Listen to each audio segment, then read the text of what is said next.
झूठे ही देना, झूठे ही भोजन, झूठ चबेना, क्या बचेगा तुम्हारे पास? दूसरा मौन, मौन से बढ़कर कोई तपस्या नहीं। वाणी के वेग को रोकिए, मौन रहना सीखिए। आवश्यक है तो बोलिए, नहीं चल दिए, हमें क्या मतलब है। आप नाराज ही तो होंगे, लेकिन हम सत्य पे चल रहे हैं, तो आपके हृदय को चाहे जितना तापित होकर के हमारे प्रतिकूल सोचे, सामर्थ्य नहीं कि हमें प्रतिकूलता दे सके। तीसरा, नाम जप से बढ़कर कोई यज्ञ नहीं, कोई साधना नहीं। परम सत्य भगवान का नाम है। बहुत अमृतमय वचन बाबा बोल रहे हैं। सत्य बोलना, मौन रहना सबसे बड़ी तपस्या, और नाम जप परायण, इससे बढ़कर कोई यज्ञ नहीं, कोई साधना नहीं। यज्ञानाम जप यज्ञोस्मि, भगवान बोले। चौथा, विचार से बढ़कर कोई ज्ञान नहीं। एक भी कदम रखो विचार पूर्वक, किससे मिलना है, क्या पाना है, कैसे चलना है, विचार पूर्वक। पशु बिना विचारे जे करें ते पाछे पछताएं, काम बिगाड़ो आपनो जग में होत हंसाए। विचार पूर्वक हर कार्य कीजिए। विचार ही नहीं, क्रिया कुछ हो रही, विचार कुछ हो रहा है, ऐसे नहीं। हर काम, और जिधर कदम बढ़ा दो फिर लौटाना नहीं। ये नहीं आज ऐसे, कल वैसे, परसों ऐसे, नहीं। एक पद्धति से चलो, विचार पूर्वक चलो। कदम रख दिया तो बिल्कुल परिपक्व कदम रखा, 4 दिन बाद उसको फिर पीछे हटा के फिर ऐसा नहीं। बार बार नहीं बदलना, बार बार हमें को साधन नहीं बदलना, बार बार स्थान परिवर्तन नहीं करना, बार बार साध्य को नहीं बदलना, बार बार गुरु को नहीं बदलना। बहुत जल्दी सिद्धावस्था आ जाए, जो हमारा आसन है उस आसन पे वही परिपक्व अवस्था आ जाएगी, भजन के परमाणु आ जाएंगे। बहुत सावधानी, विचार पूर्वक आपका खान पान, व्यवहार, चलना उठना, बैठना, बोलना सब विचार पूर्वक, विचार रहित नहीं होना चाहिए। पांचवा, भोग और जन समुदाय। जैसे सर्प के संग से आप डर रहे हैं, ऐसे डरना चाहिए उपासक को। संग को भुजंग के समान समझे। किसी से भी बात करो, अगर उसका कल्याण करने की भावना नहीं है तो बेमतलब तर्क विवाद, तब लगता है अपने आनंद को छोड़कर क्यों बात करें। प्रभु ने सेवा दी है, इसलिए यह बात करने का समय नहीं रह गया। कोई बिरला पिपासु आता, नहीं तो सब ज्ञानी, सब चतुर, सब भगवत प्राप्त ऐसे ही प्राय मिलते हैं। साधक तो बहुत भाग्य से मिलते हैं। कोई बिरला साधक आता है तब हृदय प्रसन्न होता है कि सच्चे मार्ग से चलना चाहता है। नहीं, अहम की ऐसी बरसात हो रही है, कुछ नहीं। जब उनको, तो वो कुछ नहीं है, न ज्ञान है, न भक्ति है, न अष्टांग योग है, कुछ नहीं। अहम, बचो। प्रार्थना है, अपने लोगों को सेवा मिली तो ठाकुर जी जाने। संग से भुजंग के समान डरो। किसी से बात करने से डरो, किसी से मिलने से डरो, किसी से मित्रता से डरो। एकांत सेवन अमृत, समाज सेवन मृत्यु। जब तक भगवत साक्षात्कार न हो जाए, उपासक को इस बात से बहुत डरना चाहिए। नेत्र झुके हुए, वाणी मौन, अपने लक्ष्य पर दृष्टि, भगवत साक्षात्कार। आप चाहे जैसे नचवाओ, आपकी इच्छा की बात है। क्योंकि भुने हुए चने को चाहे जितना खाद पानी लगा दो, उसमें अंकुरण नहीं होने वाला। भुना हुआ चने के समान जब मन हो जाए, वो तब भगवान जो सेवा देते हैं वो बात अलग है। उपासक को बिल्कुल सावधान रहना। इस बात पे हमारी बहुत ध्यान दीजिए, नहीं बहुत पश्चाताप होगा, बहुत जलन होगी, बहुत हानि हो जाएगी। यहां किसी से किसी भी प्रकार का धार्मिक, भागवतिक, प्रापंचिक कोई संग न किया जाए। हमारी बात मान लेना। चाहे स्त्री शरीर हो, चाहे पुरुष शरीर हो, हमारी प्रार्थना मान लेना। ये हृदय की बात कह रहा हूं। जब तक भगवत साक्षात्कार ना हो तो व्यवहारिक तो जाने दो, परमार्थिक और धार्मिक संबंध भी हमें स्वीकार नहीं करना। क्योंकि किसी भी तरह से हमारी वृत्ति चुरा न ली जाए, हमारी वृत्ति केवल हमारे आराध्य देव में रहे, बस असंगोहम पुरुषा, मान लीजिए मान लीजिए। इसी से परिपक्व अवस्था आती है। भोगों का त्याग और संग का त्याग, बाबा कह रहे हैं पांचवी बात है। सत्य, मौन, जप परायण, विचार पूर्वक हर कर्तव्य कर्म, और भोगों का और जन समुदाय के संग का त्याग। जब तक भगवत साक्षात्कार न हो जाए तब तक ऐसा नहीं। साधक को बहुत सावधान रहना है। बिल्कुल हमारी प्रार्थना मान लेना, कभी भी किसी भी तरह से जो स्त्री शरीर है पुरुष शरीर से मित्रता न होने पावे। जो पुरुष शरीर है कभी स्त्री शरीर से मित्रता न होने पावे, असत मार्ग की वृत्ति वाली। किसी भी तरह से हमारी ये बात मान लेना।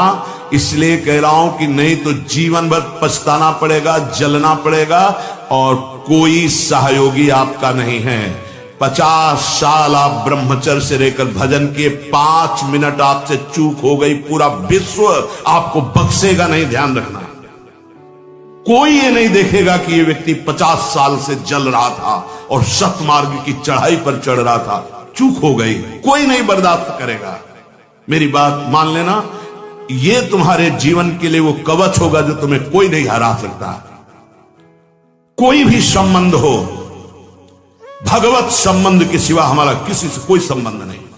और भगवत संबंध में समाज की भी एक तार भाव होता है, सब सिया राम में, सब राधे श्याम में। बस अगर हमारा कोई पर्सनल किसी से संबंध है, हमारे शब्द को याद रख लेना, पश्चाताप और पराजय के सिवा कुछ नहीं मिलेगा। इसे कागज में लिख लो, हृदय में लिख लो, जीवन भर इसको तुम अमृत के समान सेवन करना।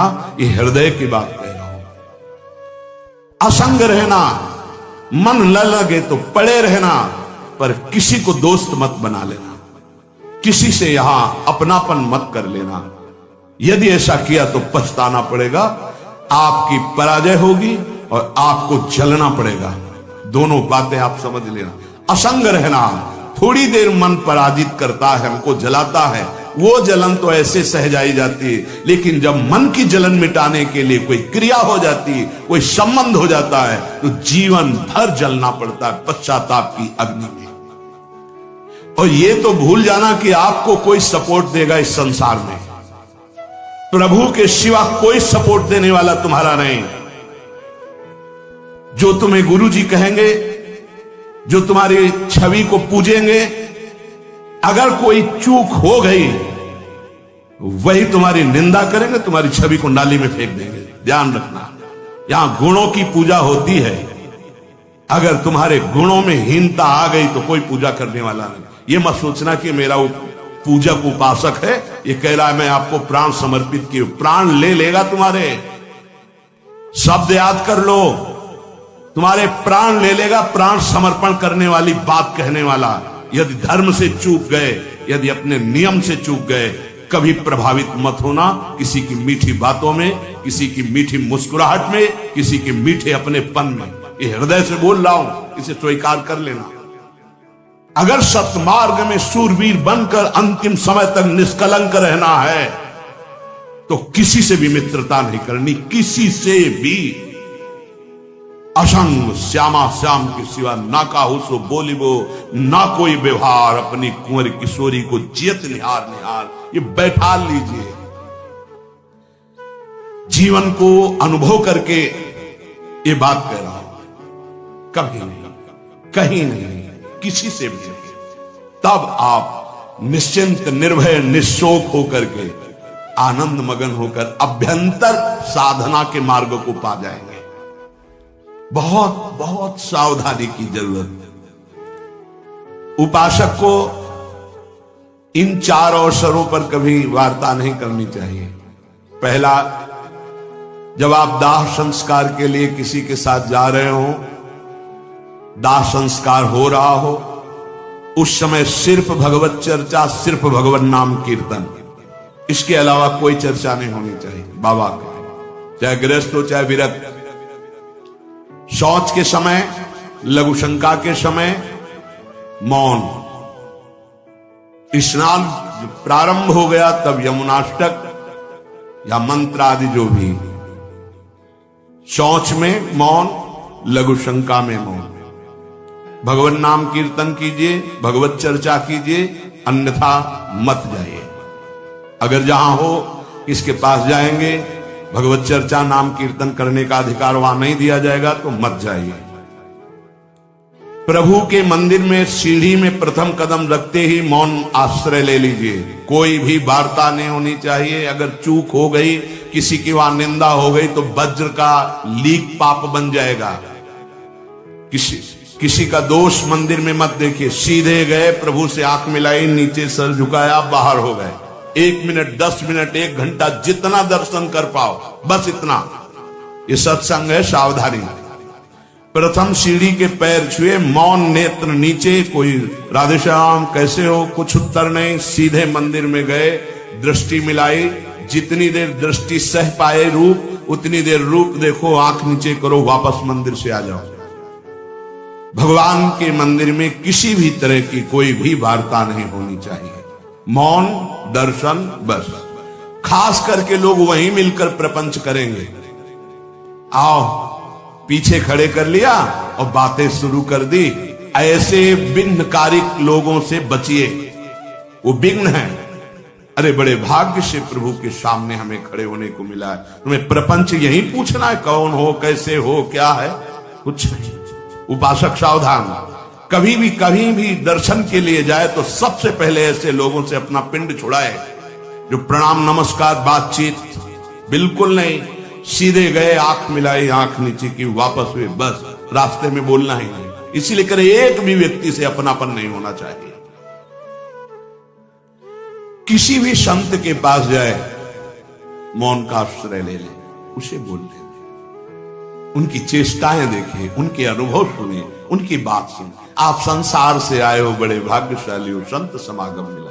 अगर कोई बात पूछनी है तो अपने परम कल्याण की बात पूछे, अपनी योग्यता दिखाने की ना कोशिश करे। थोड़ा संतों के चरणों में निराभिमान होकर बैठो तो तुम्हें पता चलेगा, अरे ऐसे ऐसे भगवत प्राप्त महात्मा हुए हैं, उनकी वाणियों का स्वाध्याय करो तो तुम्हारा अहंकार मिट्टी में मिल जाएगा।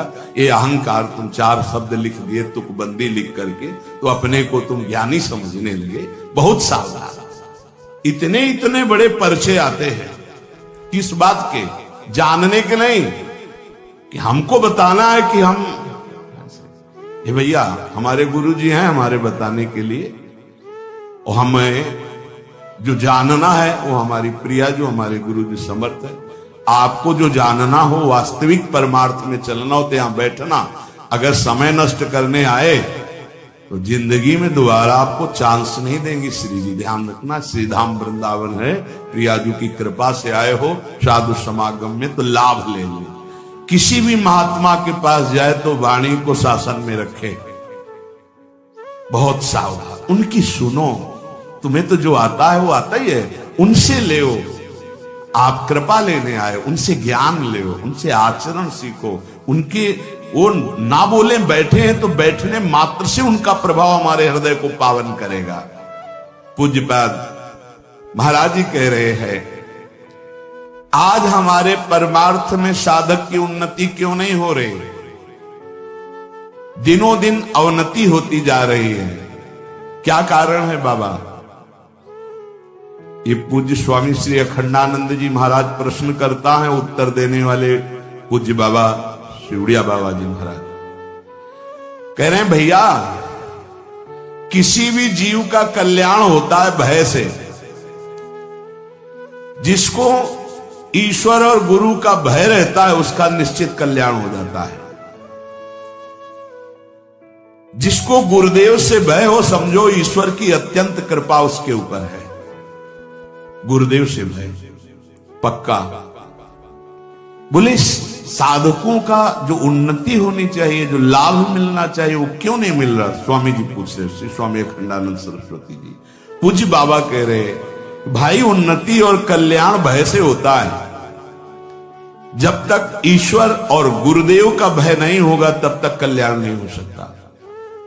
भगवान की अत्यंत कृपा समझो जिस उपासक पर अपने गुरुदेव का भय है।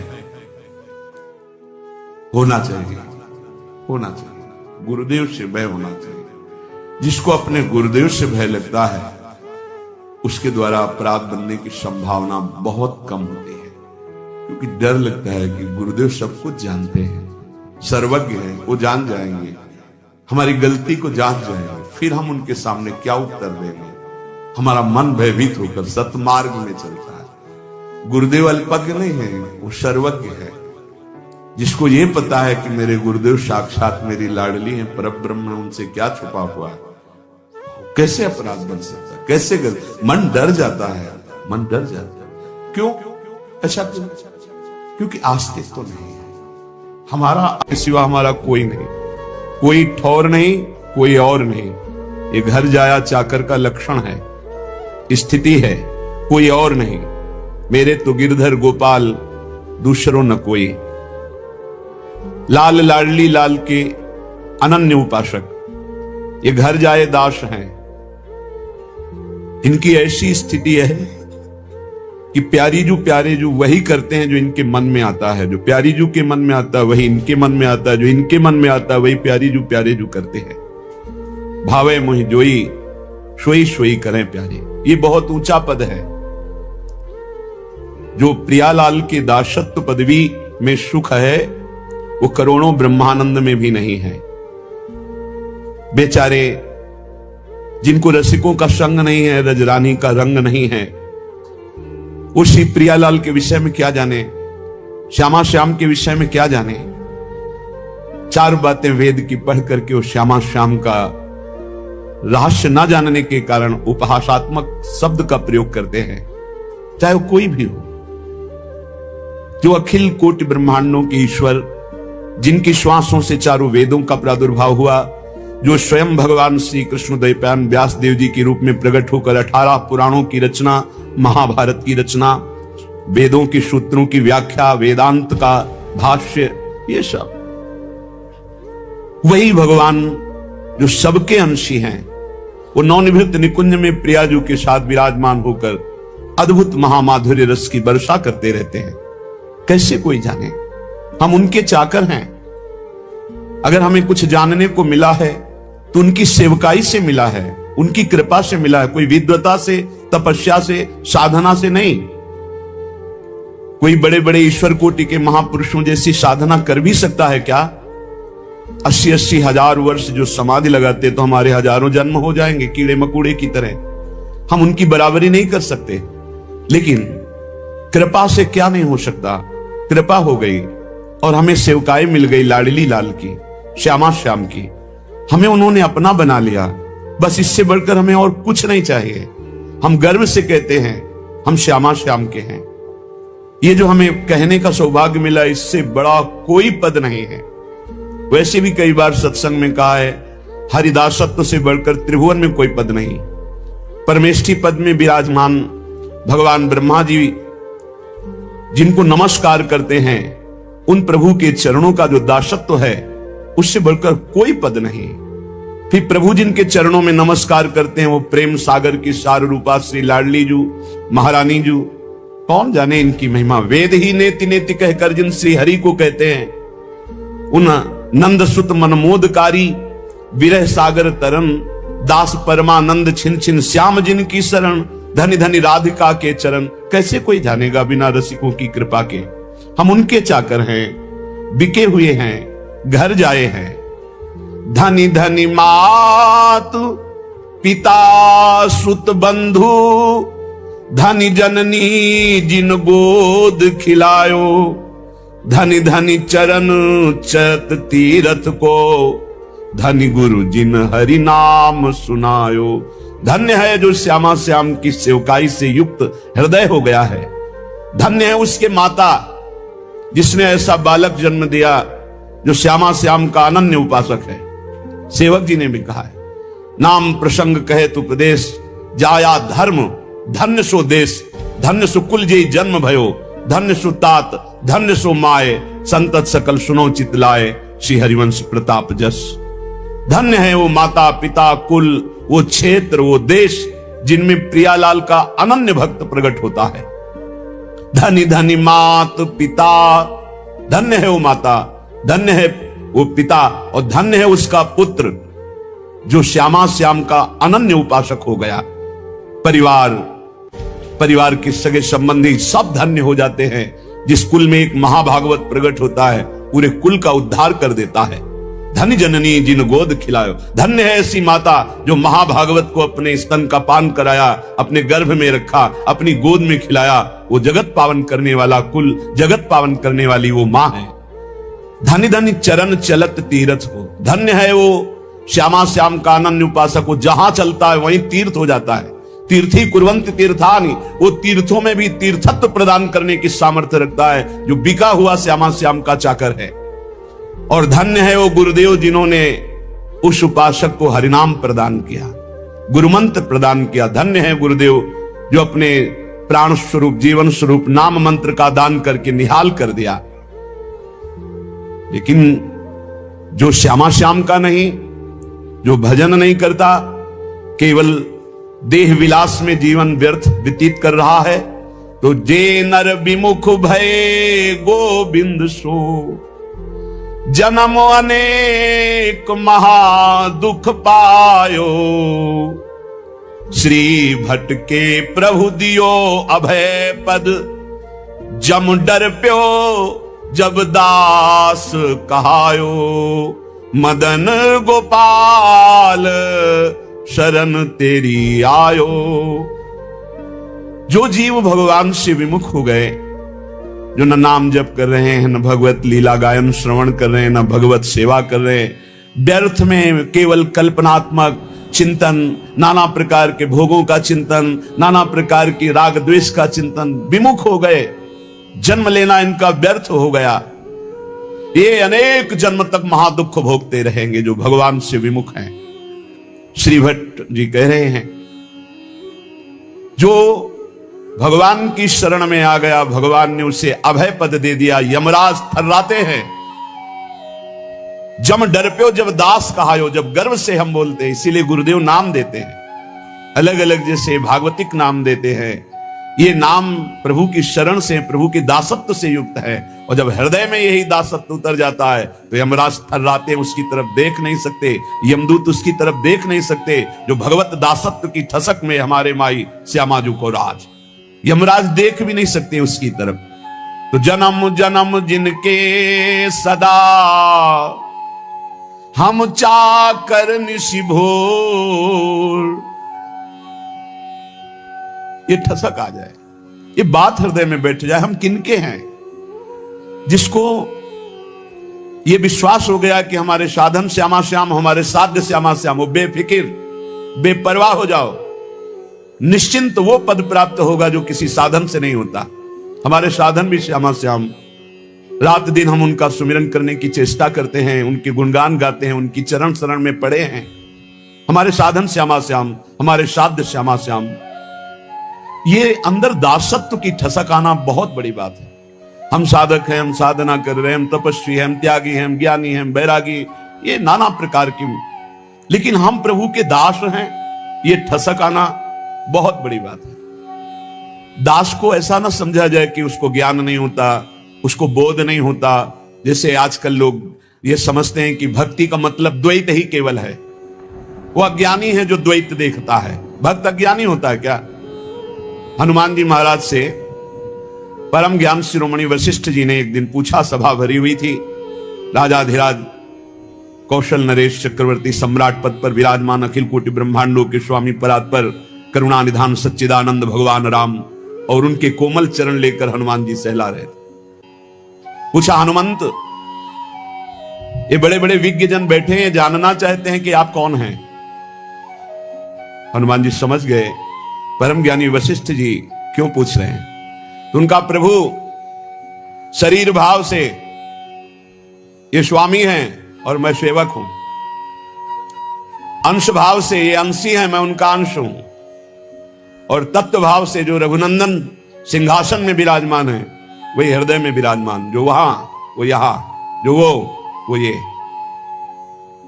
मुस्कुरा दिए वशिष्ठ। इससे बड़ा कौन सा ज्ञान है? सब ज्ञानों में यही तो ज्ञान है जो वो ये और वो दोनों मिट गया, केवल है, केवल है। जन्म जन्म जिनके सदा हम चाकर निशिभोर, त्रिभुवन पोषण सुधाकर ठाकुर जुगल किशोर, जुगल किशोर हमारे ठाकुर। बस इतनी बात आ जाए, पड़े रहो, बेपरवाह कुंजों में पड़े रहो, वो अद्भुत गति प्राप्त होगी जो बड़े बड़े यतियों को भी नहीं प्राप्त होती। विश्वास करो इस बात पर। काहू के बल भजन को काहू के आचार, व्यास भरोसे कुंवर के सोवत पांव पसार। वास्तविक परम पद की प्राप्ति कृपा से होती, कृपा से, कोई और साधन नहीं। साधन असाधन हटाने के लिए कृपा से होती है। सूर कहा है दुविधा आंधरो, बिना मोल को चेरो, भरोसो दृढ़ इन चरणन के। समझो, ये आखिरी महापुरुषों के हृदय के निकले हुए वचन हैं। बड़े बड़े महापुरुषों ने कहा, अपने अपने गुरुदेव वल्लभाचार्य जी की तो वंदना नहीं की, कोई पद नहीं गायन किया, तो उनका जितने पद लिखे सब उन्हीं के तो हैं। क्योंकि हम प्रिया प्रीतम और आचार्य दो नहीं देख रहे, वही गुरुदेव हैं, वही प्रिया प्रीतम ही गुरुदेव, गुरुदेव ही प्रिया प्रीतम।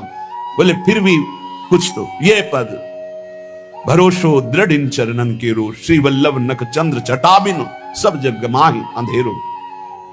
जिसको अपने आराध्य देव गुरुदेव का कृपा प्रसाद प्राप्त है, वो ये राज से समझ सकता है कि इस ठसक से बढ़कर कुछ नहीं। बिना मोल को चेरो, ये आखिरी शब्द बहुत बड़े काम का है। इस कलिकाल में इतना मलिनता छाई हुई है कि हम किसी भी साधन को सिद्ध नहीं कर पाएंगे। विश्वास करो, केवल एक कृपा का भरोसा, दृढ़ चरणों का आश्रय, तो माया से मुक्त हो जाओगे। भगवान कह रहे मामे वे प्रपद्यन्ते माया में ताम तरन्ते थे। तो ये ठसक जुगल किशोर हमारे ठाकुर, इसमें इतना सुख है, बस इसके आगे बोलने की इच्छा नहीं। भाई यही लेके बैठ जाओ, यही अंदर बैठा लो, बस हो गया सारा काम, मान लो। पूज्य स्वामी श्री राम सुखदास जी महाराज साधकों की संजीवनी मूरी हैं। इसलिए कहा कि महापुरुष कभी पधारते नहीं, वो सदैव विराजमान रहते हैं, वाणी रूप में विराजमान रहते हैं। वो सदैव विचार परायण रहते हैं, कैसे साधक को भगवत प्राप्ति हो। हर सिद्धांत को खूब डूब डूब करके ढूंढा, आखिरी में निर्णय आया कि हे नाथ, मैं आपका, आप मेरे, बस मैं आपका और आपकी कृपा का भरोसा। आखिरी बात, निर्णय यही, आपकी कृपा का भरोसा, मैं आपका, कोई हमारा नहीं, आप सिर्फ हमारे। इस खास बात निकली। जिन महापुरुषों को, बड़े बड़े महापुरुषों को देखा गया, वो आखिर इसी में आए, बिना मोल को चेरो, मैं बिका हुआ आपका दास हूं। जुगल किशोर हमारे ठाकुर, सदा सर्वदा हम जिनके हैं, जन्म जन्म घर जाए चाकर, जुगल किशोर हमारे ठाकुर। जन्म जन्म इन्हीं का था, भूल गया माया के मेले में। मान लिया है मेरा पुत्र, मेरी पत्नी, मेरा परिवार, मेरा मकान, प्राण छूटे फिर खत्म, फिर नया दुकान मकान, फिर नया दुकान, ऐसे अनंत जन्म व्यतीत हो गए। आज गुरु ने मुझे जगाया कि तेरा ये घर नहीं है, तेरे ये घर वाले नहीं हैं, तेरा घर श्रीधाम वृंदावन है, घर वाले प्रिया प्रीतम है, ललिता आदि सहचरियां हैं। तो आए मिले परिवार आपने, हरिहस कंठ लगायो, भाग बड़ो वृंदावन पायो। सदा सर्वदा हम जिनके हैं, हम इनके ही हैं, हम भगवान के अंश हैं। बिना भगवत प्राप्ति के हमें कभी सुख शांति नहीं मिल सकती। करके देख लो, चिंता शोक भय मृत्यु जन्म मरण ये चलता रहेगा। अगर इससे छूटना है तो रुपया नहीं, कोई पद नहीं, परम पद चाहिए। वो परम पद हैं प्यारी जू और प्यारे जू के चरणारविंद। इनका ध्यान और निरंतर नाम जप, इनकी सेवकाई से बढ़कर कोई लाभ नहीं। सदा सर्वदा हम जिनके हैं, जन्म जन्म घर जाए चाकर। कल एक प्रश्न करता करे थे, ठाकुर जी की सेवा में बड़ा भय लगता है, कहीं चूक हो गई तो अपराध बन जाएगा। चूक परे परिहरे न कबहूं, सब ही भांति दया के आगर, जुगल किशोर हमारे ठाकुर।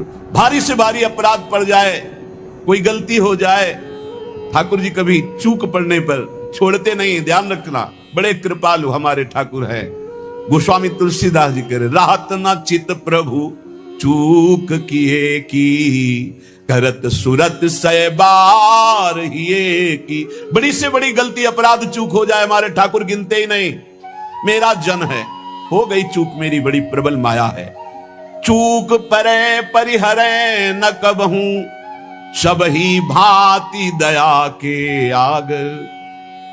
सब भांति दया ही दया, कृपा ही कृपा कर, कभी नाराज नहीं होते। जनयो गुण प्रभु मान न काऊ, दीन बंधु अति मृदुल स्वभाव। बहुत करुणामय स्वभाव हमारे प्रिय प्रीतम का। अवगुण बन जाए, अपराध बन जाए, एक दो नहीं, अवगुण करे समुद्र सम गणत न अपनो जहानी। राई के संभजन को मानत मेरु समान। जय श्री भट्ट प्रगट त्रिभुवन में, प्रणतनि पोषत परम सुधाकर। जुगल किशोर हमारे ठाकुर। त्रिभुवन में प्रसिद्ध है जो हमारे प्रिया प्रीतम की शरण में आ गए, तो इस लोक और परलोक सब जगह आनंद ही आनंद है, उनका पोषण करते हैं। इसलिए जो बिका हुआ दास हो जाता है, उससे विशेष साधना नहीं करनी पड़ती और फल विशेष मिल जाता है। जब आप अपने आप को प्रिया प्रीतम के चरणों में समर्पित करके, जब कभी परीक्षा हो तो आपके अंदर ठसक होनी चाहिए।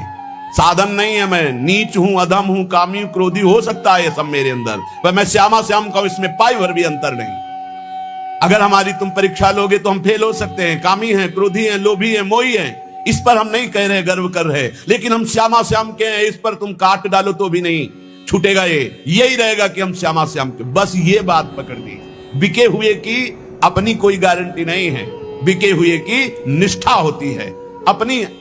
जब बड़े बड़े महापुरुषों को देखो, देखो हरिवंश महाप्रभु क्या, वाहम तुच्छा परम अधमा प्राणेहो गर कर्मा, पर निष्ठा की बात, रसना कटो जो अन रटो, निरखन फुटो नयन, श्रवण फुटो जो अन सुनो, श्री राधा जस बैन। निष्ठा में नहीं चलेगा। निष्ठा तो हमारे अनन्य श्यामा श्याम की, और हम बड़े नीच हैं, अधम हैं, ये पक्का है। हम अपनी सफाई नहीं पेश कर रहे, हम अपनी भावना बता रहे कि अगर आप हमारी परीक्षा लोगे तो हम फेल हो जाएंगे, लेकिन हमारी निष्ठा की परीक्षा लोगे तो काट डालो तो भी यही निकलेगा, हम श्यामा जू के, हम श्यामा जू के। बस ये खास बात है, इसी से सब कुछ प्राप्त होता है। जब आपके अंदर ये बात बैठ जाएगी कि हम श्यामा श्याम के, तो कोई विकार ही नहीं रह जाएगा, क्योंकि विकार होता है देहाभिमान में, मैं शरीर का, मैं पुरुष, मैं स्त्री, इसमें विकार होते हैं। और जब आप श्यामा श्याम के समर्पित हो गए तो ये ध्यान में नहीं आते, ये नेत्रों में बस जाते। अगला पद लिखा कि मेरे नयनन में दो चंद, बसो मेरे नयनन में दो चंद। निष्ठा में बहुत बड़ी सामर्थ्य प्यारे, बड़ी बड़ी साधनाओं का फल है निष्ठा।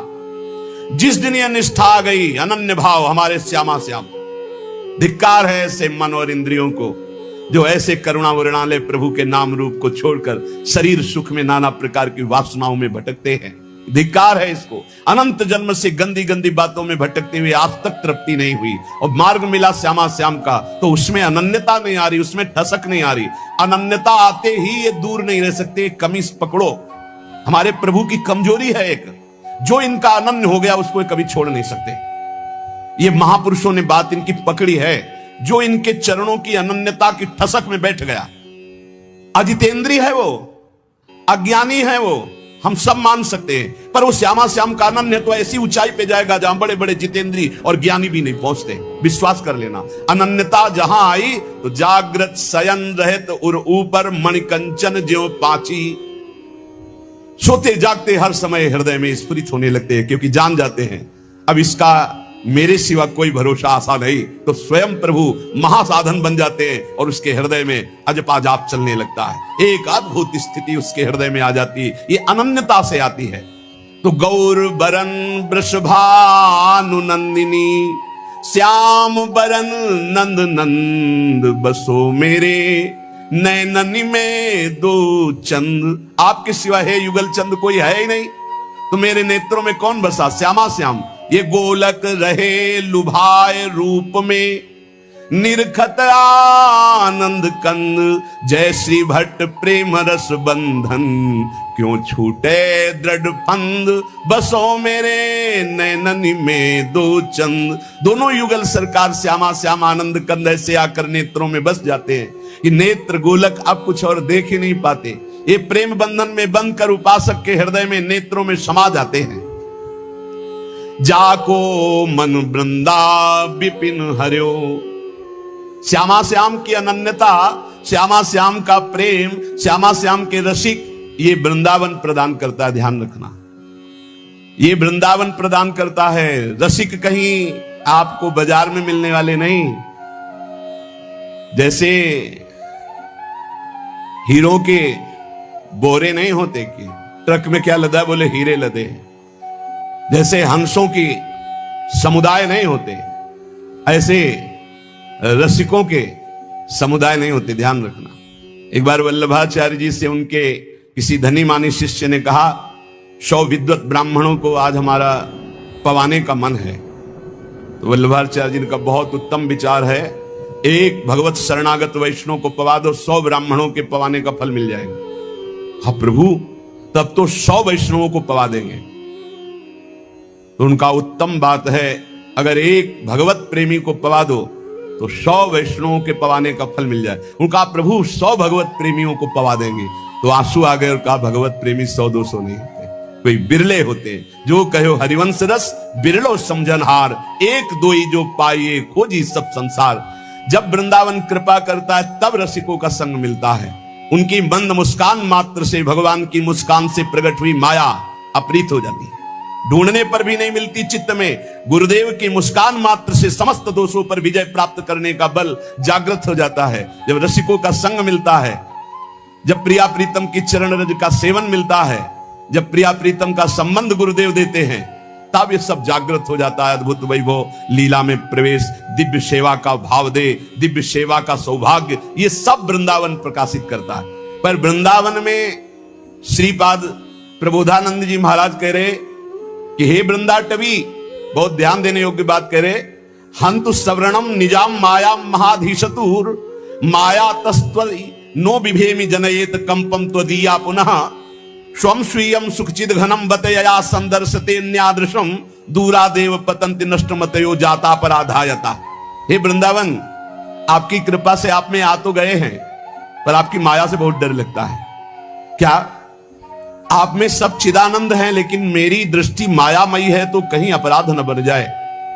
यहां हमें स्त्री पुरुष दिखाई देते, जड़ चैतन्य दिखाई देते। नाथ, ये अपनी माया हटा लो। वृंदावन में न जड़ है, न चैतन्य है, न स्त्री है, न पुरुष है, न मूर्ख है, न विद्वान है।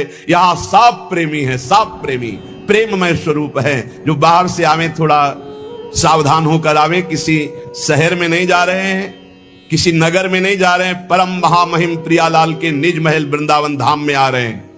होश में यहां कोई ऐसी क्रिया, कोई ऐसी चेष्टा जिसको पाप कहते हैं, वो फिर सच्ची मानिए वज्र की लीक हो जाएगा। यहां से किया हुआ पाप यही केवल नष्ट हो सकता है, दूसरा कोई उपाय नहीं। किसी तीर्थ याटन में, किसी दान पुण्य में, किसी अनुष्ठान में क्षमता नहीं कि यहां का किए हुए पाप को नष्ट कर सके। वो धाम ही नष्ट कर सकता है। धाम का सेवन करे, धाम से प्रार्थना करे, मां की तरह कृपाल हुए, भले वो क्षमा कर दे। इसलिए सावधान कह रहे हैं, वृंदाटवी हंत श्रवणम निजाम माया महाधीशतुर माया तस्त्वई नो विभेमि जनेत कंपम तुदीया पुनः।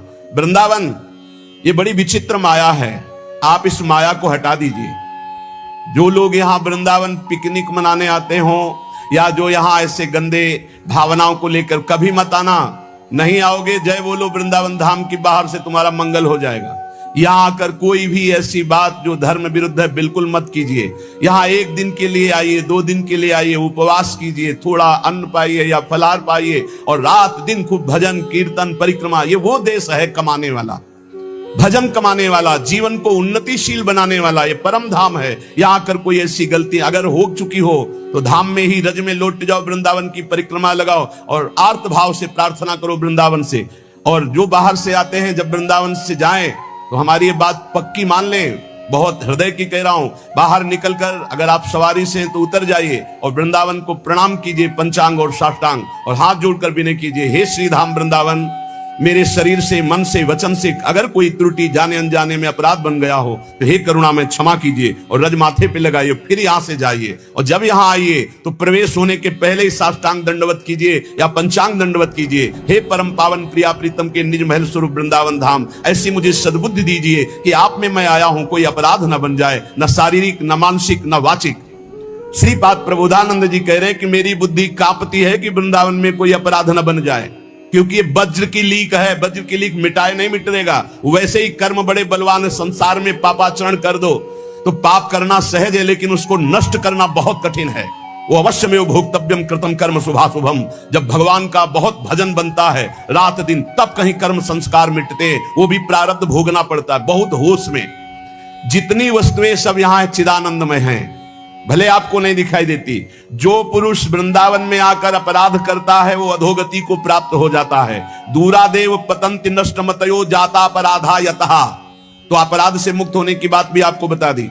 यदि आप चल लेते हो तो साष्टांग दंडवत करो, पूरे वृंदावन की परिक्रमा लगाओ, उस दिन उपवास करो और मन से प्रार्थना करो, वृंदावन से चूक हो गई, मुझे पता नहीं था, गलती हो गई, अब जिंदगी में कभी नहीं करूंगा, तो माफ हो जाएगा। ध्यान रखना, यही माफ होगा, दूसरा कोई माफ नहीं कर सकता। श्रीधाम वृंदावन का किया हुआ अपराध केवल वृंदावन माफ कर सकता है, दूसरे की सामर्थ्य नहीं, क्योंकि प्रियालाल का ये निज धाम है। इसलिए अगर वृंदावन का सानिध्य मिला है, वृंदावन की कृपा से आप यहां आ पाए हैं, तो यहां बहुत लाभ मिल सकता है, बहुत लाभ। यमुना जी के पावन पुलिन से, यमुना जी के धारा से 8 हाथ दूर ब्रह्म भूमि बोली जाती है। आप वहां बैठकर नाम जप कीजिए, मंत्र जप कीजिए, चतुरासी जी का गायन कीजिए। देखिए, आपको एक माला जप हजारों मालाओं का फल देने वाला है यहां श्रीधाम वृंदावन। यहां ऐसे लोभ से रहो, खूब कमाओ, सारे जगत का मंगल करो, सब सुखी रहे, सब निरोग रहे, सब आनंद में रहे। यह है भजन करने का फल। भजन करने का फल सब सुखी रहे, तो पाप ही नहीं बनेगा। पाप बनता है जब मैं सुखी रहूं, मैं सुख भोग लूं, इसी वृत्ति में पाप होते हैं। श्रीधाम वृंदावन जाको मन वृंदा विपिन हरियो, नाम लेत पावत जु प्रणय रति, जुगल किशोर देत निज कूल, जय जय वृंदावन आनंद मूल। जिसका मन वृंदावन हरण करता है, तो वृंदावन क्या है? आनंद मूल है।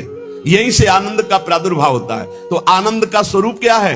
बोले नाम लेत पावन जु करत, जय जय राधा वल्लभ श्री हरिवंश श्री वृंदावन श्री वंचन, राधा वल्लभ श्री हरिवंश श्री वृंदावन श्री वंचन, ये आनंद का मूल है।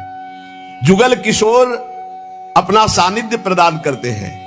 निरख निकुंज पुंज छवि, राधा कृष्ण नाम और धर्यो, जाको मन वृंदा विपिन हरियो। आनंद मूल वृंदावन नाम रति प्रदान करता है। आप वृंदावन रह रहे हैं, आपको नाम में रति नहीं, तो कोई अपराध है? चाहे संत अपराध, वैष्णव अपराध, गुरु अपराध, धाम अपराध, नाप लीजिए। कोई न किसी की निंदा की है, किसी के प्रति दोष दर्शन नहीं। यहां हिया फिरत स्वार्थ आपने भजन गयो फिरे बाह। आप स्वार्थ से घूम रहे हो, आपके अंदर भजन चल रहा है। यहां श्रवणेंद्री में राधा राधा गूंजता है, चलत फिरत सुनियत यह है श्री राधा वल्लभ लाल, ऐसे वृंदा विपिन में बसत। यहां भजन करना पड़े, यहां तो भजन छाया रहता है। यहां फिरे स्वार्थ अपने भजन गयो फिरे बाह। आप सोचो, अरे और देश के बसत ही घटत भजन की बात, वृंदावन में स्वार्थ उलट भजन हो जात, तो आपका भजन नहीं हो रहा, आपका चित्त विषयाकार हो रहा है, आप अपराध कर रहे हो। आप कहीं न कहीं वैष्णव दोष दर्शन, संत दोष दर्शन, गुरु दोष दर्शन, कहीं न कहीं कोई न कोई अपराध बन रहा है, ढूंढ लो। नहीं तो हिया आनंदमय भजन स्वाभाविक होता है। निरख निकुंज पुंज छवि, राधा कृष्ण नाम उर धर्यो, जाको मन वृंदा विपिन हरियो। जिसका मन वृंदा विपिन हरण कर लेता है, उसके हृदय में छवि पुंज श्यामा श्याम और उनका नाम चलता रहता है। श्यामा श्याम स्वरूप सरोवर परिस्वारथ बिसर्यो, श्री भट्ट राधे रसिक राय तिन सर्वसुदय निबर्यो, जाको मन वृंदा विपिन हर्यो। श्यामा श्याम के रूप सरोवर में समस्त स्वार्थों को विसार करके ऐसा मन पड़ जाता है कि फिर हटता नहीं। देखो, सेवा यदि श्यामा श्याम की मिल गई जिस उपासक को, प्रगट सेवा, तो समझ लो कि उसको निकुंज में पूर्ण सेवा का अधिकार प्राप्त हो गया है, तब यहां सेवा मिली। हमारी बात मान लेना, यह महापुरुषों की बात कहते हैं। श्यामा श्याम की सेवा में रुचि हो ही नहीं सकती यदि श्यामा श्याम ने स्वीकार ना किया हो। जब कोई हरिवंश शरण हुआ, रसिक शरण हुआ, तो हमारी प्यारी जो प्यारे जो परस्पर बैठकर तत्काल निश्चित करते हैं उसकी सेवा, कि ये निकुंज में आएगी, कौन सेवा करेगी, क्या सेवा, इसका क्या नाम होगा, क्या रूप होगा। उसी के अनुसार उसको यहां सेवा में रुचि होने लगती है। बोले हमें सबसे ज्यादा चंदन घर्षण में रुचि, हमारी चंवर डुलाने में रुचि। इस श्यामा श्याम आपको चाह रहे हैं कि आप चंवर डुलाएं, श्यामा श्याम आपको चाह रहे हैं कि आप गाएं, श्यामा श्याम चाह रहे हैं कि आप द्वार पर खड़े रहें। ये सब सेवाएं श्यामा श्याम चाह रहे हैं और निश्चित किया तब आपको सेवा मिली, मान लीजिए। पर सेवा में एक अनन्य निष्ठा होनी चाहिए। अगर आप श्री जी की सेवा कर रहे हैं और आपके पास कोई प्रिय मिलने वाला आया है, तो आपके नेत्र नहीं जाने चाहिए। सेवा से हटकर नेत्र गए, इसका मतलब अभी सेवा में प्रीता नहीं। गुरुजन आ जाए तो श्री जी को विराजमान करके खड़े हो गए, वो इतना धैर्य रख ही नहीं सकते, तुरंत आपसे कहेंगे आप सेवा में लगिए, क्योंकि वो जानते हैं सेवा का महत्व। और अन्य कोई प्रियजन आया है या कोई बहुत से बड़ा लाभ का विषय है या बहुत से बड़े हानि का विषय है, सेवा से आंख नहीं हटानी चाहिए। इतना महत्व सेवा में देना चाहिए कि जिस समय हम सेवा में हैं उस समय पे ना किसी की सुननी है, ना अपनी बोलनी है, ना हमें नेत्र देने हैं और ना हमें सेवा रोकनी है, चाहे कुछ भी हो जाए। अब ये निष्ठा पकड़ लो तो अभी माया पर विजय प्राप्त कर लोगे। बड़े महापुरुषों ने सेवा सुख के लिए अपने सर्वस्व का समर्पण कर दिया। श्री आस्करण जी महाराज नाम के महाभागवत हुए हैं, जो अपने लोग नाम कीर्तन करते हैं श्रृंगार आरती के बाद। हाँ, आस्करण मधुकर जयमल नृप हरिदास जन दासा, ऐसा आता है। तो आस्करण जी के इष्ट श्री राधा मोहन जो थे, इन्होंने विचार किया कि राजकाज में हर क्षण कोई न कोई जब सेवा में बैठते तो राजा, तो आप ये सलाह, ये सेवा, ये सब बंद कर देना चाहिए। जिस समय हम श्री जी की सेवा में है उस समय अन्य कोई वार्ता नहीं, अन्य कोई नहीं, बस उन्हीं के रूप गुण का चर्चा करते हुए। अगर हम सेवा में हैं तो उनका चर्चा का तात्पर्य है पद गुनगुनाते, जिस समय की जो हम सेवा कर रहे हैं उस समय के पद गुनगुनाते हुए या उनकी रूप माधुरी में चित्त लगाए हुए सेवा में। इससे बड़ी कोई बात नहीं। यदि सेवा मिल गई श्री जी की तो आप ये समझ लीजिए कि आप श्री जी के पास जाने का पास मिल गया आपको। बड़े बड़े महापुरुषों ने कहा भजन करना, साधना करना, ये सब हो सकता है, लेकिन प्रभु की सेवा में अनुराग, गुरु की सेवा में अनुराग, संत सेवा में अनुराग, समाज सेवा में भगवत भाव से अनुराग, ये बहुत कठिन बात है। ऊर्ध्वबाहु विरोमेश न कश्चित शृणोति में धर्मादर्थश्च कामश्च किम धर्मम न सेव्यते। भगवान श्री कृष्ण द्वैपायन व्यास देव जी कहते, मैं दोनों हाथ उठाकर कहता हूं, मेरी बात सुन लो, मान लो। सेवा से सब प्रकार की संपत्ति प्राप्त हो जाती है, जो चाहिए आपको, लौकिक पारलौकिक। हाथ उठा के कहता हूं, मेरी बात मान लो। भगवान व्यास देव जी कहते हैं जो सेवा धर्म है, भगवत सेवा, समाज सेवा, भगवत भाव से की हुई सेवा, शब्द निष्काम होता है, जहां कोई कामना नहीं की जाती और प्रीत्यर्थ, जिसकी सेवा करें उसको सुख पहुंचाने का भाव, तभी सेवा शब्द सार्थक होता है। कोई भी ऐसी कामना नहीं जो सेवा से पूर्ण ना हो जाए। जो सेवा धर्म का आचरण करता है उसके संपूर्ण जीवन में आनंद ही आनंद, सुख ही सुख रहता है। और लोग कहते हैं धर्मात्मा को दुख मिलता है। तुम क्या जानो, तुम बाहरी बात देखकर कहते हो दुख मिलता है। हृदय आनंद में वो डूबता है जो किसी भी वैभव में, किसी भी सुख में, किसी भी अनुकूलता में नहीं होता। अभी आपने सेवा धर्म को स्वीकार नहीं किया। सच्ची कहते हैं, सेवा में जब ये शरीर जाता था तब भी किडनी फेल थी, 20 वर्ष से फेल है। कभी गुरु कृपा से एक दिन का भी चूक नहीं हुई और कभी जानने नहीं दिया कि शरीर में कष्ट है। 7 बजे से लेके कभी कभी 11 बजे तक सेवा का सौभाग्य मिलता, बिल्कुल कभी नहीं जानने दिया। बड़ी से बड़ी सेवा की जो आज्ञा हुई तो वही गुरु बल सब कार्य कराता था। कहीं सेवा में कभी ऐसा में नहीं, जब सेवा के बाद आए तो भले लेट गए, फिर सामर्थ्य नहीं रही भिक्षा भी मांगने की, पर जब सेवा में गए तो एक अपार सामर्थ्य गुरु कृपा से आ जाती थी। सेवा में एक अद्भुत सामर्थ्य है। समस्त कामनाओं के बीज, वासनाओं का नाश करने की सामर्थ्य भगवत सेवा में है। श्री आस्करण जी ने अपनी सेवा को सुरक्षित रखने के लिए ये नरवरगढ़ के राजा है। राजा को बहुत से कार्य होते हैं, पता नहीं किस समय कौन सी राजकीय व्यवस्था के लिए आवश्यकता पड़ जाए, तो ठाकुर सेवा में एकाग्रता की बहुत आवश्यकता होती है। पत्रावली तो सिर्फ पत्रावली पे ध्यान है, इधर उधर नहीं तो पत्रावली बिगड़ जाएगी, वो पत्रावली मानी नहीं जाएगी आपकी। भोग लगा रहे हैं तो सिर्फ एक एक कवल पे ध्यान है आपका, बैठे हैं प्यारे जू कैसे पा रहे हैं, हित सजनी जू कैसे पवा रहे हैं, प्यारे जू कौन सी पदार्थ की तरफ देख रहे हैं, लाडली जू कौन से पदार्थ की तरफ देख, पूरी भावना में उससे डूब। श्रृंगार तो श्रृंगार कर रहे हैं, स्नान तो स्नान, मतलब सेवा में पूरी तन्मयता आवश्यकता है। अगर तन्मयता नहीं तो फिर बिगड़ जाएगा। तो नरवरपुर ताको राजा नरवर जानो, मोहन जू धरिए सेवा नी के करी है।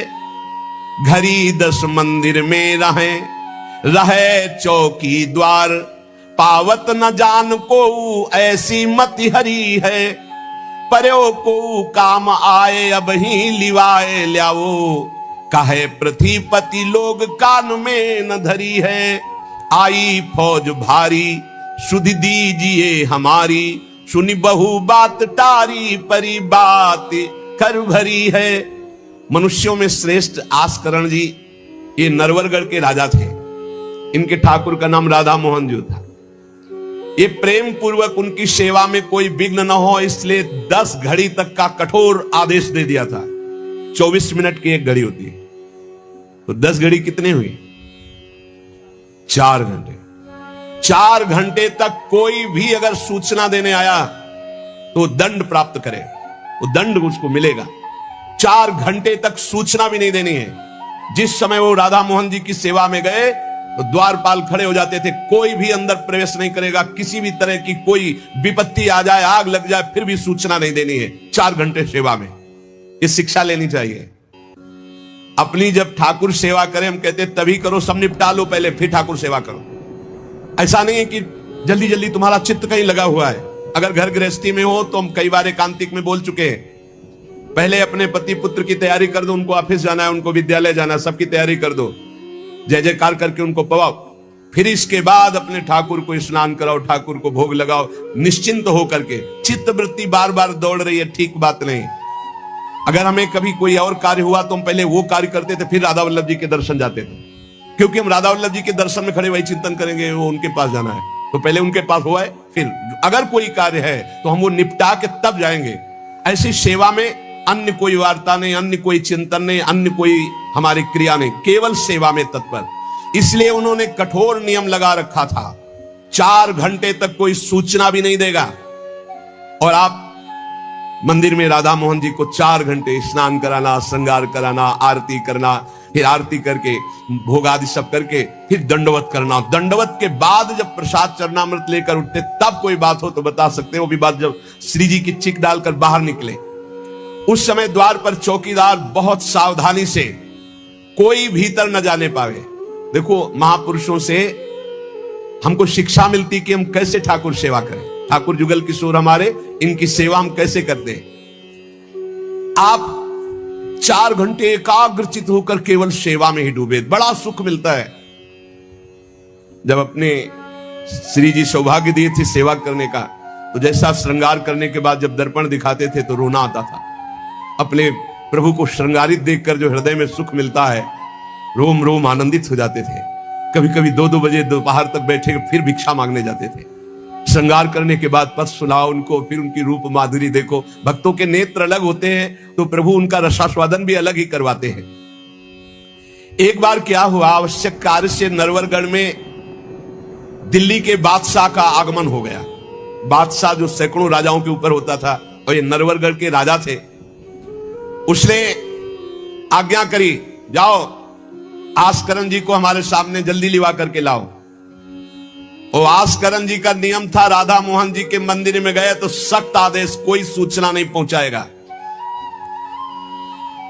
सब आस्करण जी के जो रक्षक थे उन्होंने मना कर दिया, नहीं महाराज, ये आपकी सूचना भी नहीं पहुंच सकती, 4 घंटे आ ही नहीं सकते आस्करण जी। उसको बहुत क्रोध आया, बादशाह हो, मैं आदेश कर रहा हूं, एक छोटे राजा के सेवक हमें जवाब दे रहे हैं। बादशाह ने आज्ञा का उल्लंघन इससे बड़ा क्रोध हुआ और उसने बड़ी सेना बुलवा ली और सेनापति को आदेश किया कि जाओ बोल दो, नगर का नाश करवाना चाहते हो या हमारी आज्ञा का पालन करना चाहते हो? तुरंत आस्करण को भेजो, अन्यथा पूरी सेना बलात् नगर को नष्ट कर देगी और जबरदस्ती आस्करण को बंदी बना लिया जाएगा। बादशाह का आदेश देखो, परीक्षा होती। जब यह आदेश हुआ, सेनापति आया, निज दूतों से जो अंगरक्षक द्वारपाल उनसे कहा, सबने कोई उत्तर नहीं दिया। 4 घंटे तक हम अपने राजा को सूचना भी नहीं दे सकते, जो तुम्हें करना हो करो। यह बड़ी बात है। बादशाह का हुक्म, बादशाह के सेनापति का हुक्म, सेवा में विघ्न ना पड़ जाए इसलिए कठोर नियम लिया था, पर सबके हृदय में घबराहट थी कि अब क्या होगा जब बादशाह नाराज हो गया, सेना आ गई, सेनापति आ गए, अब क्या होगा? सेनापति ने बादशाह से कहा कि अब क्या हुक्म है? वहां से मना हो गया है, आपकी आज्ञा का उल्लंघन, हमारी आज्ञा का उल्लंघन, हमारा भय दिखाना सब व्यर्थ चला गया। कही कह पठाई, कहो कीजिए लड़ाई, सुनी रुचि उपजाई, चली पृथ्वी पति आयो है। पर्यो सोच भारी, तब बातों विचारी कही, आप एक जाओ गयो अचरज पायो है। सेवा करी सिद्धि साष्टांग होई के भूमि परे, देखी बड़ी बेर पाओ खड्ग लगायो है। कटी गई एड़ी ये पे टेढ़ी हूं न भौ करी, करी नित नेम रीति धीरज दिखायो है। बादशाह ये बड़ा आश्चर्य हुआ कि ये आस्करण जी के पास सूचना ही नहीं पहुंचाई जा रही और हमारे भय का इसके ऊपर कोई असर नहीं। पर आस्करण जी बहुत साधु प्रकृति के हैं, बड़े प्रियजन हैं, आक्रमण करना तो उचित नहीं, मैं स्वयं जाकर के देखूं क्या बात है। राजा थोड़ा भाव से युक्त हुआ, नहीं तो रजोगुण में फिर ऐसा भाव कहां होता है। पर आस्करण जी की भक्ति का प्रभाव कि उसके कि देखो चल के आखिरकार है क्या। बादशाह स्वयं आया। राज कर्मचारी अब विचार में पड़ गए कि बादशाह को कैसे रोका जा सकता है। सब जितने उनके अंगरक्षक सबको रोक दिया। ये बड़ी बात है, यह है भगवान की आराधना का बल। नहीं, बादशाह को कौन रोक सकता है? एक छोटे राजा ये है, उनके सैनिकों ने, द्वारपालों ने रोक दिया और बादशाह से कहा राज आज्ञा का उल्लंघन हम नहीं कर सकते, ना हम सूचना दे सकते हैं और ना किसी और को अंदर जाने दे सकते हैं, किसी और को अंदर नहीं जाने दे तो हम जा सकते हैं? बोले हां, आप बादशाह हैं, आप जा सकते हैं, लेकिन आपके साथ कोई नहीं। बादशाह राजी हो गया। देखे आखिरकार अंदर क्या है। वहां जाके देखा तो आस्करण जी की सेवा हो चुकी थी संपूर्ण। अब वो दंडवत कर रहे थे। कई बार हमने प्रार्थना की है उपासकों से कि 11 दंडवत, 21 दंडवत, 51 दंडवत, 108 दंडवत, जितनी सामर्थ्य हो नियम ले लो, रोज करो। 4 परिक्रमा करो श्री जी की और 11, 21, 51, 108 दंडवत करो। जो स्त्री शरीर के साधक हैं वो पंचांग दंडवत करें। पंचांग किया, खड़े हो गए, हाथ जोड़ा, मंत्र जपा, फिर पंचांग किया, फिर खड़े हो गए। ऐसे ही जो पुरुष शरीर साधक है वो साष्टांग करें। साष्टांग किया मंत्र जपते हुए, फिर खड़े हो गए, हाथ जोड़ा, फिर मंत्र जप कर प्रणाम किया, फिर साष्टांग, फिर ऐसे। हमें लगता है कि होती होगी दंडवत, करते होंगे, क्योंकि ये नियम तो बहुत पहले से दिया और ये करना ही चाहिए। सच्ची कहते हैं बड़ा सुख मिलता है जब अपने इष्ट के चरणों में साष्टांग लौट कर और उनकी तरफ देखते हुए। बहुत कृपा होती, बहुत कृपा होती। यावत स्वस्थमिदम कलेवरम यावत चतुरे जरा, जब तक ये शरीर स्वस्थ है, बुढ़ापा दूर है, आनंद लूट लो भाई। ये कमाने का समय गंवाने का नहीं है। आस्करण जी अपने ठाकुर की संपूर्ण सेवा करके दंडवत अपनी पूरी कर रहे थे। अब जैसे 108 दंडवत तो समय लगेगा।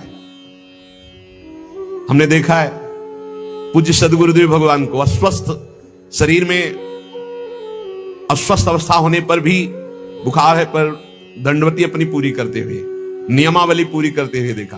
क्योंकि जैसे ब्रज की 84 कोष की परिक्रमा में तो श्री जी साथ थी, बहुत थकान, बहुत शरीर कष्ट में, पर आप अपनी दंडवती जरूर पूरी करते। गुरुदेव भगवान को देखा। महापुरुष नियमनिष्ठ होते हैं, जो नियम ले लिया उससे तोड़ते नहीं। जय बजे आरती होती है, आप देख लो, 5 मिनट के अंतर की बात नहीं कह सकते, नहीं आपको ठीक समय से आरती मिलेगी। 6 बजे वो टहलने के लिए वही उनका समय होगा। महापुरुषों की पहचान होती है, उनकी एक रस दिनचर्या चलती, उनकी दिनचर्या में फर्क नहीं पड़ेगा, शरीर में भले फर्क पड़ा हो, चाहे बुखार हो, चाहे जुकाम हो, चाहे जो भी पीड़ा हो, दिनचर्या में फर्क नहीं पड़ सकता। ये महापुरुषों की पहचान होती है। आस्करण जी साष्टांग लेट करके दंडवत कर रहे थे। अब को बादशाह जाएगा तो बादशाह कोई साधारण तो है नहीं, उसकी बाजूबंद, उसकी सब झनन भनन आवाज तो होती है, पता भी चलता है कि कोई आ गया। मुड़ करके भी नहीं देखा बादशाह की तरफ, बस बार बार साष्टांग दंडवत, खड़ा खड़ा देखता रहा। 108 दंडवत, 2-4 हो तो बड़ी देर हो गई, ना बादशाह से बात, ना सलाम, ना कोई, बस वो अपनी साष्टांग दंड। ये होना चाहिए। आप श्रृंगार कर रहे हैं तो श्रृंगार में ही दृष्टि होनी चाहिए, दंडवत कर रहे हैं तो किसी की तरफ नहीं, सिर्फ दंडवत के सामने प्रिया प्रीतम है, हम बार बार दंडवत कर रहे हैं। ये उपासकों की एक एकाग्रता होती है। भला सोचो, बादशाह पास खड़ा है तो ऐसे लेटे लेटे भी तो देख सकते थे, बिल्कुल नहीं देखा। राजा को, बादशाह को बड़ा आवेश आया कि इतनी देर से मैं खड़ा हूं, पहले तो वहीं सब नाना करते रहे, इतनी देर से खड़ा हूं, ना कोई प्रणाम, ना नमस्कार, ना हमारी तरफ देख रहा है, क्या है। तलवार निकाली और साष्टांग दंडवत कर रहे थे तो मारा, एक पैर की एड़ी कट गई, एड़ी कट गई, खून बह रहा है। साष्टांग दंडवत, फिर खड़े, फिर साष्टांग दंडवत, फिर खड़े, फिर साष्टांग दंडवत, बिल्कुल नहीं देख रहे कि एड़ी कट गई। सोचो जरा, ये भक्त की निष्ठा है उपासना की। या तो अगर एक चींटी काटेगी तो थोड़ी देर लौट करके पहले देखेंगे क्या हो रहा है, फिर दंडवत। एड़ी कट गई, लेकिन किसने काटा, ना ये बात देखी। एड़ी कटना कोई साधारण बात समझते हो? तलवार से पूरी एड़ी काट दी, कोई दुख नहीं, रक्तस्राव हो रहा है। अपने नियमानुसार कटी गई एड़ी, ए पे टेढ़ी हूं न भौं करी, ना तो आह निकला ना गुस्साई कि किसने ऐसा कर दिया। करी नित नेम रीति धीरज दिखा, धैर्य पूर्वक 108 दंडवत पूरी की। पूरा जब संपन्न कर लिया, इसके बाद पीछे हटे, चिक गिराई, क्योंकि समझ चुके थे कि ये तलवार चलाने की हमारे ऊपर हिम्मत केवल बादशाह की हो सकती, दूसरे की नहीं। कोई साधारण राजा नहीं, महाभागवत और महाबली है। इसलिए हमारे ठाकुर का सुखपूर्वक अपशयन हो। चिक डाली, उठ चिक डारी तब पाछे सो निहारी, कि ओ मुजरा बिचारी बादशाह तिरिझे हैं। हित की सच्चाई यह है नेकु ना कचाई होत, चर्चा चलाई भाव सुनी सुनी भीजे हैं। बीते दिन को नृप भक्त सो समायो, पृथ्वीपति दुख पायो सुनी भोग हरि छीजे हैं। करे विप्र सेवा तिने गांव लिख न्यारे दिए, वाके प्राण प्यारे लाड़ करो कहीं धीजे हैं। आस्करण जी ने जब चिक डालकर पीछे मुड़कर देखा तो बादशाह तो शिष्टाचार के अनुसार जोहार किया। राजा की भगवत सेवा, नियम निष्ठा ये देखकर बादशाह बहुत प्रसन्न हुआ और कहा, मैंने आज देखा ईश्वर के प्रेम की सच्चाई को। तुम्हारे में थोड़ा भी बनावटीपना नहीं, थोड़ी भी शिथिलता नहीं, तुम अपनी निष्ठा के धैर्यवान वीर हो। बादशाह ने आस्करण जी से भगवत प्रेम संबंधी कुछ चर्चाएं की और विचार अपने प्रकट किए कि आज मैं बहुत खुश और सौभाग्यशाली हूं कि तुम्हारे जैसा राजा मेरा जन है। बड़ा हृदय रस में डूब गया बादशाह का। यह है देखो सच्चाई भक्ति की। नहीं बादशाह के हुक्म को टाल देना, सेनापति की आज्ञा का उल्लंघन कर देना, बादशाह आया है साष्टांग दंडवत, कोई उसका आदर ना करना, ये सब भारी अपराधों में आता है। नहीं, बादशाह आया और फिर दंडवत हो सके, नहीं पहले उससे बातचीत होगी, बाद में दंडवत होगी। नहीं, अपनी निष्ठा के आगे नहीं। एड़ी काट दी गई फिर भी नहीं रुके। अब आस्करण जी सदैव अपनी भगवत निष्ठा, भगवत सेवा में मगन रहते। राजा बहुत प्रसन्न होकर के कहा कि अब जिस कार्य के लिए हम आए थे अब उस कार्य की जरूरत नहीं है, और अपनी जेब से अपनी रुमाल निकालकर अपने हाथों से उनके चरणों की एड़ी में बांधा और कहा, तुरंत चलिए राजवैद्य के द्वारा इसे, और आज से हमारी तरफ से आपके ठाकुर की सेवा सुख संविधान चलेंगे। हम विशेष प्रकार के आपकी ठाकुर सेवा में सहयोग करें। आस्करण जी ने कहा, भगवत कृपा है। सब भगवत कृपा है, सेवा यथार्थ रूप से चल रही है। नियम की सच्चाई और हृदय में कोई छल कपट नहीं, रोष नहीं, ये भगवान के भक्त में विशेष लक्षण होते हैं। भगवान के भक्त में छल कपट नहीं और अपराध करने वाले पर भी रोष नहीं। उमा संत कई यही बड़ाई, मंद करत जो करे भलाई।